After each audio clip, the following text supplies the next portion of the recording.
সব কিছু পুরানো হয়ে যায়। বিশ্বে সব কিছু শুরুতে সুন্দর, কিন্তু তারপর এটা খারাপ হয় এবং খারাপ এবং খারাপ এবং খারাপ। আমাদের আল্লাহ নবী বলেন, জান্নাতে তোমার তাঁবু, তোমার বাড়ি না, জান্নাতে আপনার তাঁবু একটু মুক্তা দিয়ে খোদাই করা হবে,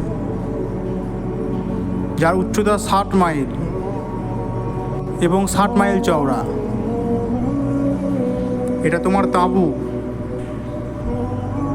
জান্নাতে তোমার প্রাসাদ, তাদের ইটগুলো সোনা ও রূপার তৈরি হবে।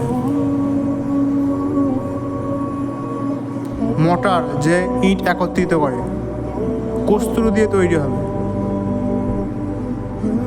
এসবই তোমার জন্য জান্নাতে। এইসব যারা ধরে আছে তাদের জন্য, যারা ধৈর্যশীল তাদের জন্য। এই পৃথিবীতে যে সামান্য বিট, এ সবই আল্লাহ আপনার জন্য পুরস্কার হিসেবে প্রস্তুত করেছেন।